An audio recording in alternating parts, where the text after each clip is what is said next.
Hey, science fans, and welcome back to the Science Podcast. Get ready because today we're diving into some seriously mind-bending stuff with none other than Federico Fagan. Oh, yeah, this is going to be fun. You might be thinking, who's Federico Fagan? But trust me, you've definitely used his inventions. If you've ever used a computer or a smartphone, you've got this guy to thank. This is the brilliant mind behind the first CPU, the touchpad. He even worked on early neural networks. But what we're exploring today goes way beyond circuits and silicon. That's right, we're talking about consciousness. And Fagan proposes a radical idea.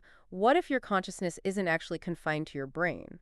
What if your body is more like a drone remotely operated by your consciousness, a quantum field existing beyond the physical realm? Hold on, my mind is already blown. So you're saying my sense of self, my me-ness, isn't just stuck inside my head? That's what Fagan suggests. And his journey to this theory started with a life-changing personal experience, something he calls the Tahoe Experience, which completely shifted his worldview. Okay, I have to hear about this. Tell me everything. Picture this. It's Christmas of 1990. Lake Tahoe. Fagan wakes up in the middle of the night, gets a glass of water, and heads back to bed. Pretty normal, right? Totally, I've done that a million times. But then something extraordinary happens. Fagan describes being flooded with this overwhelming feeling of love and light emanating from his chest, an energy so intense, so unlike anything he'd ever felt before. Whoa, that sounds incredibly powerful. It was. He describes it as unconditional love, thousands of times stronger than any love he'd ever known. And here's the kicker, his consciousness seemed to expand beyond his body, filling the room everywhere. He felt a sense of unity, of coming home, like he was becoming one with everything around him. Wow, that must have been a truly profound experience. I could see how that would make someone question everything they thought they knew about reality. Absolutely. Fagan went from being a hardcore materialist believing everything could be explained by physics and matter to realizing there might be something much deeper at play. And that's what set him on this 30-year quest to understand consciousness. Exactly. The Tahoe Experience was the spark that ignited his research and led him to develop his theory of Quantum Information Panpsychism, or Quip for short. Quip, I like it. Catchy and intriguing. So how does this Quip theory explain consciousness? Well, one of Fagan's core beliefs is that consciousness can't be explained by math. In fact, he argues that consciousness creates math. Wait, really? That's mind-blowing. It flips the script on how we usually think about these things. Right. It challenges the assumption that math is the fundamental language of the universe. Instead, Fagan proposes that consciousness is the foundation, the source from which math and everything else emerges. Okay, so if math isn't the foundation, what is? What's at the root of everything, according to Fagan? Fagan postulates that the totality of what exists, everything in the universe, has three fundamental properties. It's dynamic, always changing. It's holistic, meaning interconnected and inseparable. And it possesses a desire to know itself. So this desire to know itself implies both free will and consciousness are baked into the fabric of reality itself. It's not just something that emerges from complex brains, it's at the root of everything. Exactly. It's like consciousness is the driving force behind the universe, constantly seeking to understand and experience itself. Fascinating. But how does this desire to know itself actually work? What's the mechanism? To grasp that, we need to understand the distinction Fagan makes between classical information and quantum information. Okay, I'm all ears. Break it down for me. Think of classical information as the bits in a computer, the data we store and share. It's reproducible, like the words we're speaking right now. But quantum information, that's different. It's like our inner experience, our feelings, sensations, that what it's like to be us. So like I can describe the taste of chocolate, but I can't actually share the experience of tasting it with you. Precisely. While we can represent quantum information mathematically, the true essence of feeling and experience lies within the quantum field itself. Okay, I think I'm starting to get it. But where do our bodies fit into all of this? If consciousness is this non-physical field, how does it interact with our physical selves? Fagan draws a fascinating comparison between cells and microprocessors. So is he saying our bodies are like super advanced computers? In a way, yes. But there's a key difference. Cells, according to Fagan, are part-whole systems. Each cell contains the potential knowledge of the whole organism. Wait, so each individual cell, like a skin cell on my finger, has information about my entire body? That's what Fagan proposes. He ties this to epigenetics, the idea that our environment and experiences can change how our genes express themselves. Right, like if I start exercising more, my muscle cells will change and adapt, but so will other cells in my body, even though they aren't directly involved in exercise. Exactly. It suggests a level of interconnectedness we're only beginning to understand. Now compare that to a microprocessor where individual bits have no awareness of the whole system. So he's arguing that biological systems are fundamentally different from our current computers. They operate on a different level, with quantum effects playing a crucial role. Precisely. And Fagan believes these quantum effects make the actions within cells indeterminate, meaning they can't be fully predicted by classical physics. This is where he brings in the concept of free will. Hold on, free will at the cellular level. That's wild. Are you saying my cells are making choices? Fagan suggests that the collapse of the wave function, a core concept in quantum mechanics, could represent a free will decision made by the field controlling the particle. Think of it like this. Imagine you have a coin spinning in the air. Before it lands, it has the potential to be heads or tails. Okay, got it. Now, in quantum mechanics, particles are like that spinning coin. They exist in a superposition of states, meaning they could be in multiple states at once until they are measured.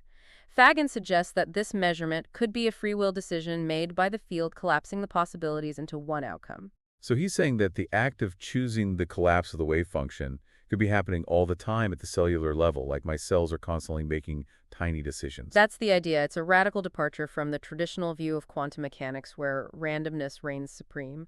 But Fagan argues that this randomness is actually a manifestation of free will at the most fundamental level. Wow, that's a lot to take in. But if this is true, wouldn't it challenge a lot of established scientific thinking? You're absolutely right. The mainstream scientific perspective is that quantum effects are negligible at the cellular level because of the law of large numbers. So they think that even if quantum effects are happening, they average out in larger systems like cells, so they don't really matter? Exactly. But Fagan believes they still play a significant role, potentially influencing the behavior of individual cells and even the whole organism. Okay, I'm starting to see how this theory could really shake things up, but we're just scratching the surface here, right? There's so much more to unpack about Quip and its implications. You're right. Fagan's theory goes far beyond the cellular level. It touches on everything from the mysteries of quantum mechanics to the possibility of consciousness in other life forms. All right, listeners, buckle up because this deep dive is about to get even more mind-blowing. We'll be right back after a short break. Can't wait. You and me both.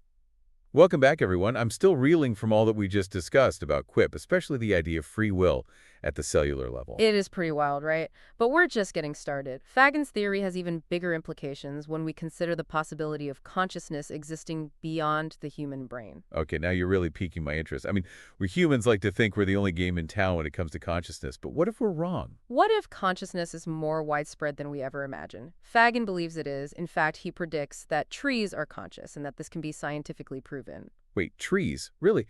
How on earth could a tree be conscious? They don't have brains, do they? That's the thing. Remember, Fagan sees consciousness as a fundamental property of the quantum field, not a product of complex neural networks like our brains.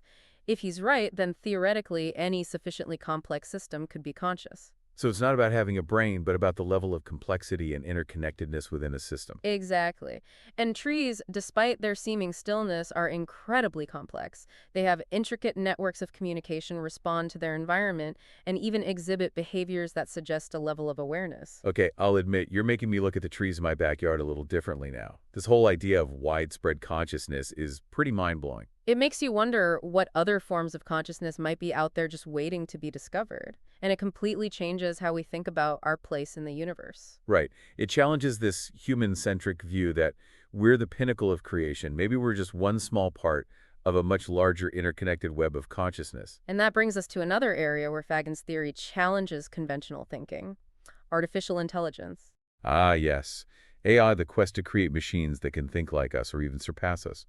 But if consciousness is rooted in this quantum field, as Fagan suggests, wouldn't that mean our current approach to AI is fundamentally flawed? That's exactly Fagan's point. He's deeply skeptical about AI achieving true consciousness through the current methods, which primarily focus on developing ever more powerful algorithms. He believes that true creativity, the kind that drives innovation and discovery, isn't algorithmic. It arises from this inherent desire for self-knowing embedded in the quantum field. So no matter how smart our AI gets, how well it can mimic human behavior, it will always be missing that essential spark of awareness. That's Fagan's view, and he's concerned that we're heading down a dangerous path by focusing so much on AI that can outperform us without truly understanding what it means to be conscious.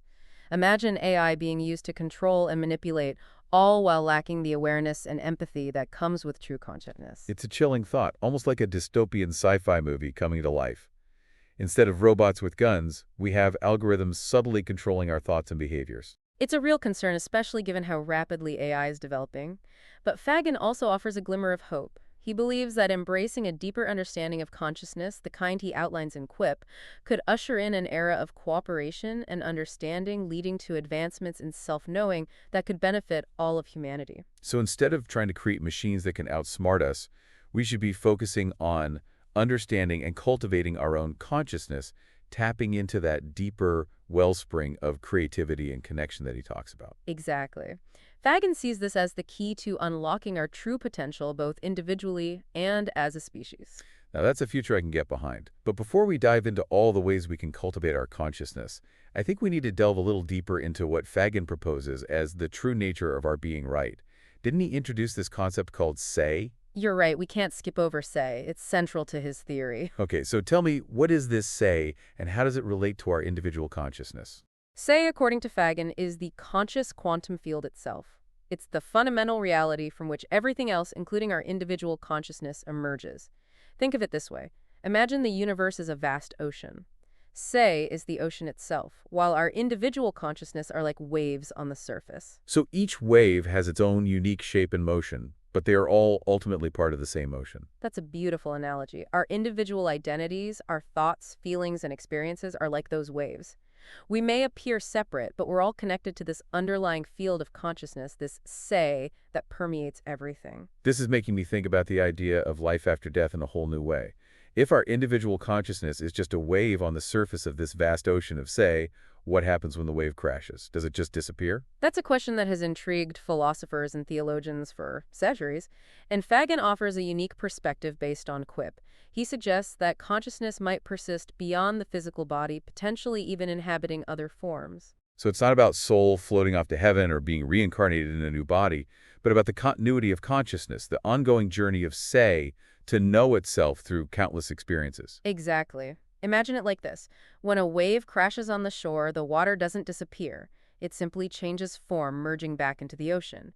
In the same way, Fagan suggests our individual consciousness might merge back into the field of say upon death, perhaps even giving rise to new forms of experience. Whoa, that's such a profound and thought-provoking concept. It makes death seem less like an ending and more like a transformation, a transition from one form of experience to another. And it raises fascinating questions about the nature of identity. If our individual selves are just temporary expressions of this larger field of consciousness, what does it truly mean to be me? What does it mean to be you? Those are big questions, the kind that philosophers have been grappling with for millennia. But it seems like Fagan's theory provides a new framework for exploring them, a framework that recognizes the interconnectedness of all things and the fundamental role of consciousness in shaping reality. You're right, and it's a framework that has profound implications for how we live our lives, how we relate to each other, and how we approach the big questions about existence, meaning, and purpose. Well, listeners, I don't know about you, but my mind is officially blown wide open. Fagan's Quip theory is a wild ride, challenging so many of our assumptions about consciousness, reality, and what it means to be human. But we're not done yet. There's still more to explore. So stick with us as we continue this deep dive into the mind-bending world of quantum information panpsychism. Welcome back to our deep dive into quantum information panpsychism. We've covered so much ground from the inner workings of cells to the vastness of the universe. Yeah, it's been quite a journey, and then as we wrap things up, I think it's helpful to kind of step back and consider what Fagan's theory really means, for you, for me, for all of us. Yes, let's bring it back down to earth a bit. What are the key takeaways from all of this mind-bending information? At its heart, Fagan's Quip theory invites us to see the world through a radically different lens. It asks us to consider that consciousness isn't a byproduct of matter, but rather a fundamental property of the universe, a driving force behind creation itself. So instead of this materialist worldview where consciousness is somehow an accidental result of complex brains, Fagan proposes it's the other way around.